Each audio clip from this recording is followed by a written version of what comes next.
Hello, c'est ma Catwoman. Aujourd'hui, je vous parle d'un livre-jeu, un livre énigme, un magnifique ouvrage qui s'appelle La Clé Astoli. Les auteurs sont Fanelia et Taharn. Fanelia est également l'illustratrice et tous les deux, ils ont une imagination débordante pour avoir créé un livre dans un univers vraiment fantastique et ils ont tout créé, un monde des personnages, toute une histoire, toute une trame. C'est vraiment très impressionnant le boulot qu'il y a eu là-dessus. 3 ans de développement a priori, donc le projet est déjà sorti il y a quelques temps, entièrement en financement participatif et a été édité par Fanelia Art, la maison d'édition, et distribué par Gigamic. Voilà, donc je vous montre un petit peu ce qu'il y a dans ce livre et je vous dis à tout de suite.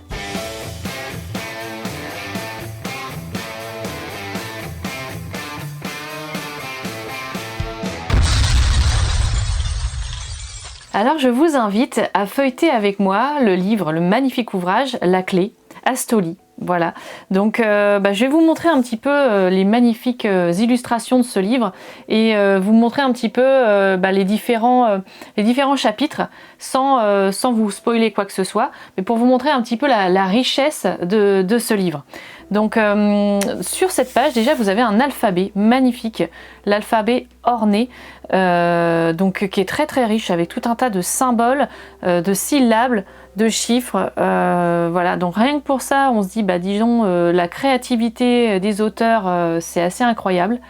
Vous avez une belle dédicace de Fanelia et de Taharn, et ensuite donc vous allez rentrer dans l'univers. Ça commence toujours par un chapitre avec un nuage de mots, tout un nuage de mots, de sigles, de chiffres, etc. Donc on ne sait pas trop à quoi ça correspond au départ, même si assez rapidement, en fait, dans les différentes énigmes du livre, les réponses se situent en fait dans ce nuage de mots. Donc il faudra voir si dans la réponse que l'on trouve, que l'on croit trouver, est-ce qu'elle se trouve parmi tout ce que l'on voit là. Donc le chapitre 1, mauvais présage. Vous allez avoir des magnifiques illustrations et en fait chaque double page est une énigme. Donc au total vous allez avoir quand même 75 énigmes dans ce livre à résoudre petit à petit. L'idéal c'est de le faire dans l'ordre parce que l'histoire en fait se tient, c'est vraiment une réelle histoire dans un monde médiéval fantastique crépusculaire. Voilà, ce qui est plutôt conseillé à la limite c'est de lire tout d'abord puisque c'est pas forcément très très long les textes, mais de tout lire d'abord pour pouvoir s'imprégner de l'histoire. Voilà, parce qu'on est dans un monde qui est fantastique, voilà, avec tout un tas de personnages, où là on découvre d'ailleurs le début de l'histoire avec ce dragon qui est Byron, je sais pas comment on le nomme, moi je dis Byron, qui est le créateur de ce monde au départ. Voilà, donc différentes doubles pages. Donc dans ce premier chapitre, par exemple, c'est toujours fait de la même façon. Vous avez une belle illustration et un petit texte assez poétique, d'ailleurs écrit en alexandrin. C'est très bien écrit. Je pense qu'ils ont dû bien se prendre la tête pour faire des rimes et puis trouver des vers de 12 pieds à chaque fois, de 12 syllabes. Voilà, et vous êtes invité à naviguer et à vraiment explorer chaque page. Donc vous avez le seul petit outil que vous avez, c'est cette petite lampe. Voilà, cette lampe UV qui permet de voir peut-être des choses qui seraient cachées. Donc là je vous montre un petit peu sans spoiler, mais vous allez pouvoir, enfin sans spoiler, de toute façon même si vous voyez quelque chose, de là à trouver tout de suite la solution, c'est pas tellement possible. Voilà. Donc différents chapitres qui en final sont composés, sont pas faits de la même manière. C'est-à-dire que là, ce premier chapitre, vous avez des doubles pages et ces poèmes en alexandrin. Ensuite, le deuxième chapitre, donc vous avez toujours ce nuage de mots. Les deuxièmes chapitres, il va vous faire explorer le monde et c'est une espèce d'encyclopédie. Vous allez pouvoir découvrir qu'est-ce que l'or noir, qu'est-ce que les différentes familles ou les différents univers de ce monde d'Astoli. Vous allez avoir les différentes tribus, républiques, etc., des personnages, mais également un bestiaire. Ici, je crois... Il est où le bestiaire? une armurerie, les différentes armes qui peuvent exister. Ah oui, voilà. Donc le bestiaire, la flore, la faune. Voilà, donc pareil, ça en fait, chaque fois c'est des doubles pages d'énigmes. Donc là, ça n'a plus rien à voir avec ce qui peut être un petit peu finalement perturbant parce qu'on commence à s'habituer à la façon de faire dans ce premier chapitre. Et puis hop, deuxième chapitre, bah, c'est complètement différent. Ça nous emmène ailleurs.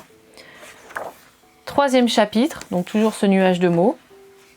Et là, on est plutôt sur des échanges de lettres, des correspondances entre les différents souverains des différents royaumes. Alors là, les illustrations sont toujours juste magnifiques. Voilà, on va explorer tout cet univers au fur et à mesure.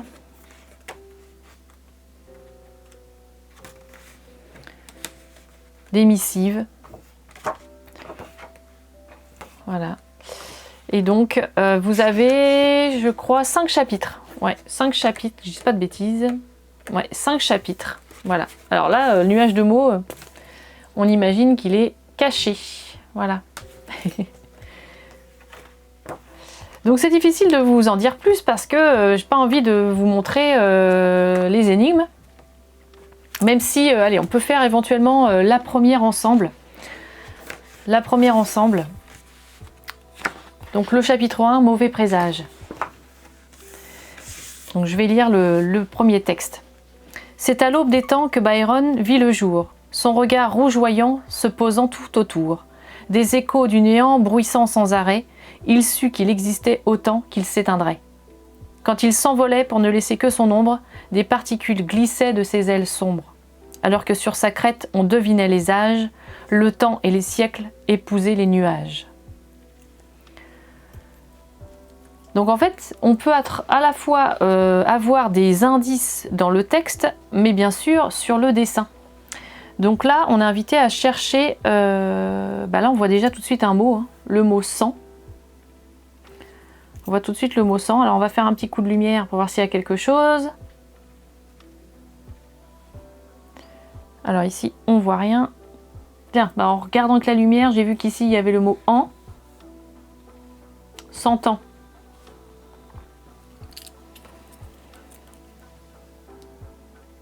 Alors, tout un tas de cornes. Donc je relis. C'est à l'aube des temps que Byron vit le jour, son regard rougeoyant se posant tout autour. Des échos du néant bruissant sans arrêt, il sut qu'il existait autant qu'il s'éteindrait. Quand il s'envolait pour ne laisser que son ombre, des particules glissaient de ses ailes sombres. On voit des particules noires. Alors que sur sa crête on devinait les âges, le temps et les siècles épousaient les nuages.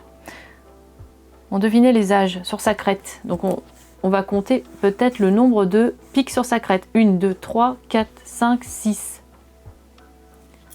Pour moi, 600 ans. 600 ans. 600 ans. Alors, est-ce qu'on retrouve 600 ans dans le nuage de mots? 600, on a le chiffre 600. Parce que ce que je ne vous ai pas dit, c'est qu'à chaque fois, l'énigme, c'est soit un chiffre, soit un symbole, soit un mot. Donc voilà. Pour ce première double page, c'était vraiment dans l'observation du dessin et le texte. Voilà. Et donc, je continue pas l'histoire puisque j'ai pas envie de trop vous spoiler. D'ailleurs, vous avez une vidéo qui a été faite par Fabien Olicard, le célèbre mentaliste, qui lui vous spoil un petit peu plus le début des pages. Donc, si vous êtes curieux et que vous voulez en savoir plus, allez voir sa vidéo parce que voilà, au moins c'est pas moi qui spoil, mais c'est plutôt lui.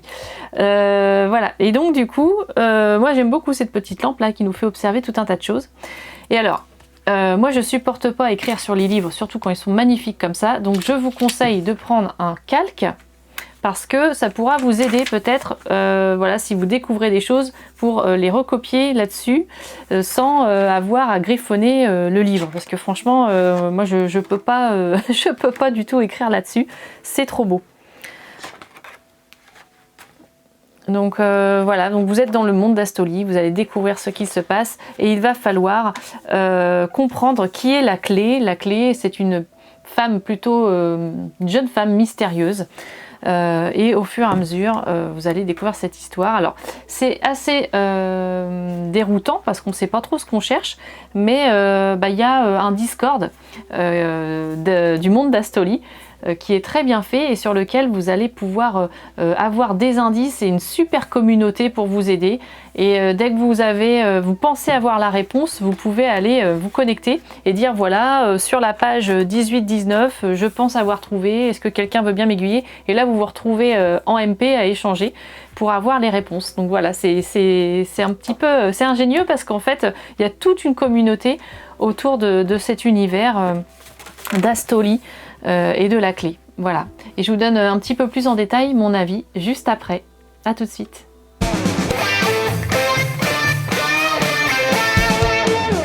Alors dans cet ouvrage, vous en avez pour des heures, des mois d'exploration.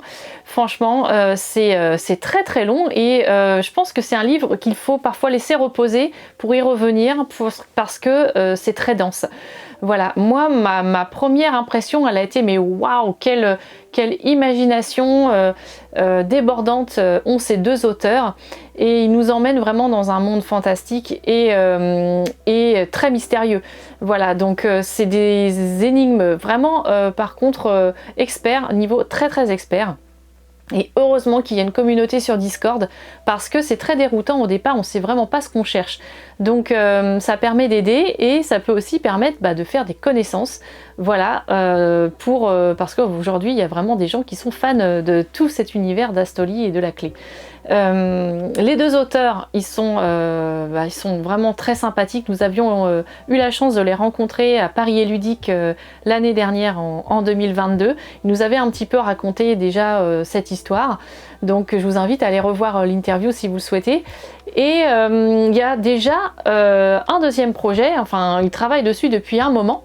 Et il va donc déjà y avoir un financement participatif pour un tome 2 qui va sortir en tout cas, on ne sait pas quand, mais en tout cas le financement participatif va démarrer au mois de mai. Le tome 2 va s'appeler Les chutes d'Est-Rive. Donc ça va être la suite de cet ouvrage. Et ce sera sur une campagne Ulule. Voilà, et Fanelia, l'illustratrice et donc l'auteur de ce livre également, a d'autres projets que vous avez peut-être déjà pu voir, des puzzles qui s'appellent Arcana Puzzle avec l'auteur Baptiste Derez qui également est auteur de Flashback Zombie Kids. Et tous les deux ont imaginé des puzzles où il va falloir résoudre des énigmes dans un univers de contes. Donc il y a déjà deux contes, Alice au Pays des Merveilles et puis Le Petit Chaperon Rouge. Et tous les deux ont encore un projet en cours de route avec un livre également, un livre d'énigmes avec des illustrations magnifiques et tout un tas d'énigmes visuelles mais également sonores a priori. Et je crois que ça s'appellera Shaman. Voilà, donc beaucoup de choses à venir. Je vous invite vraiment à aller découvrir leur univers sur internet parce que c'est très riche.